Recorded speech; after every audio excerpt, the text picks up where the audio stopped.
Jadcherla municipal పాలక మండలి నాయకులు వినూత్న రీతిలో అక్రమ సంపాదనకు తెరలేపారు. ఊర్లో ఉన్న పందులను ఎక్స్పోర్ట్ చేసి జేబులు నింపుకుంటున్నారు. తాజాగా వెలుగులోకి వచ్చిన పందుల స్కామ్ జడ్చర్లలో హాట్ టాపిక్ గా మారింది.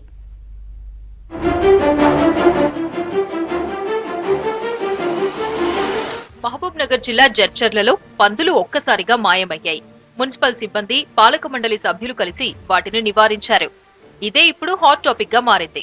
జడ్చర్ల మున్సిపల్ చైర్పర్సన్, కొంతమంది కౌన్సిలర్లు తెర వెనుక నడిపిన తతంగం బట్టబయలైంది. అందరూ ఏకమై పందులను చెన్నైకి చెందిన ఓ పందుల కాంట్రాక్టర్ కి అమ్మిన వ్యవహారం వెలుగులోకి వచ్చింది. అమ్మడం ద్వారా సుమారు 1.5 కోటి చేతులు మారాయని తేలింది. వచ్చిన డబ్బును అంతా పంచుకుని ఏమీ తెలియనట్లు ఉన్నారు.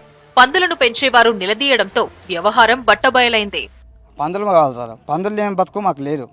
మేము ఏ కనవుతే మండి వాళ్ళు అంటారు, గరీబ్ వాళ్ళు అంటారు. మేము గరీబ్ వాళ్ళమే, మాకు పందులు లేవు కావాలి. పందులు మొత్తం ఎత్తుకోవాలి సార్. అమ్ముకున్నారో దాపెట్టుకున్నారో, అమ్ముకున్నారో వెళ్ళారు. ఈ దొరపల్లి రవీంద్ర అన్న ఆరు కలిసిండు. ఒకసారి వార్నింగ్ ఇచ్చింది నాకు. ఏరా మన ఇది సందర్శన్ డాబా అరకు వచ్చిండు భుజంపూట కాఫీ అనికి వచ్చి కొడుకులారా మీరు పందులు తీసలేరు, పందిని నాకు నేను నొక్కుతాను అన్నాన్ని. అది కానీ ఏమనుకోలే, సరే మంచిది అని చెప్పి ఇంకా ఏమనలేరు. దూరంపల్లి రవీందర్ మున్సిపల్ చైర్మన్ భర్త. అతను 2 సంవత్సరాల నుంచి మా పందులు పట్టుకుపోయి అమ్ముకుంటా ఉన్నాడు. గతంలో మస్తు సార్లు అడుక్కున్నాం, మొత్తం చెప్పినాం, పట్టాకుని కాలేలు మొక్కినాం. ఆయన కనికారం లేకుండా మా పందులు అడుకుపోతున్నాడు.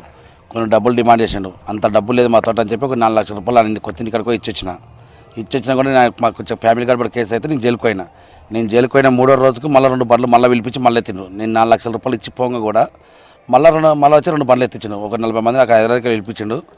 2 సంవత్సరాలు ఇదే విధంగా నడుస్తుంది. ఎవరితో మొర పెట్టుకున్నా కూడా మాకు ఏ న్యాయం జరగలేదు. నేను లాస్ట్కి పెట్రోల్ కూడా పోసుకున్నాను. గౌరవం కల్లా పెట్రోల్ పోసుకుని ఆ రోజు నన్ను పోలీసులు నుండి రక్షించారు. పోలీసులు వచ్చి పోలీసులు లేకుండా ఆ రోజు చనిపోయాను. పందుల గోల్మాల్ హాట్ టాపిక్ గా మారడంతో మున్సిపాలిటీ అధికారులు పందులను ఎలా నివారించారు, ఎక్కడికి పంపించారు, ఒకవేళ అమ్మకం జరిగితే ఎంత డబ్బులు వచ్చాయి, మున్సిపాలిటీలో ఎంత జమైంది అనే అంశాలపై విచారణ మొదలైంది. అన్ని ఎత్తుకుపోయినారు పందులు. మేము ఏంతనో బతుకుతలేము, కష్టం చేసుకొని. ఎవరు తొలర ఆయన పేరు నాకు రాదు, రావేందరు ఎత్తుకుపోయినారు. వాళ్ళు అమ్ముకున్నారో చేసుకున్నారో మాకు 10 రూపాయలు ఏమి ఇవ్వలేరు. మేమేం తినలేదు. మాకు ఇంతవరకు అయింది ఏ ఆధారం చూపించలేరు. మాకేం చూపించలే. గుడిసెలలో ఉంటున్నాం, గుడిసెలనే బతుకుతున్నాము, గుడిసెలనే ఉంటున్నాము. రవీంద్ర అంటే ఆయన పందులన్నీ ఎత్తుకుపోయినాం. అవి కష్టం చేసుకొని బతుకుతున్నాం. మాకు ఆధారం లేదు, ఏం లేదు. మళ్ళీ మేము ఎట్లా బతకాలి, ఎట్లా చేయాలి సార్? మాకు ఏదైనా ఒక ఆధారం చూపించాలి.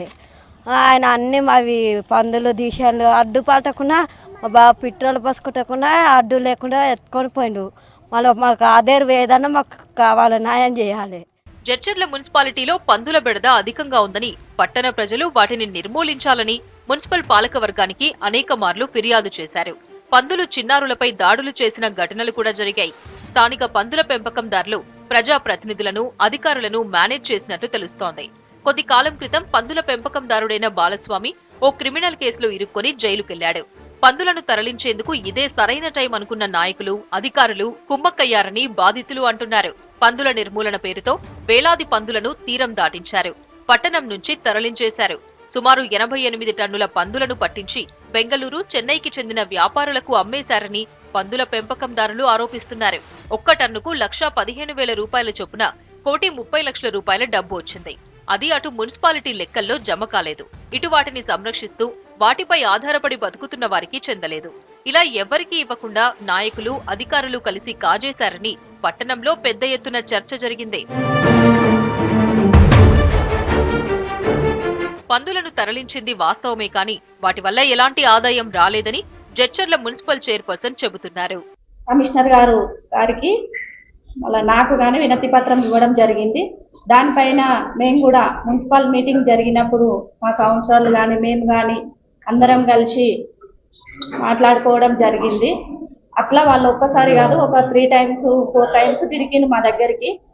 చాలా ఇబ్బందిగా ఉంది కాబట్టి మేము అందరం కలిసి పందులని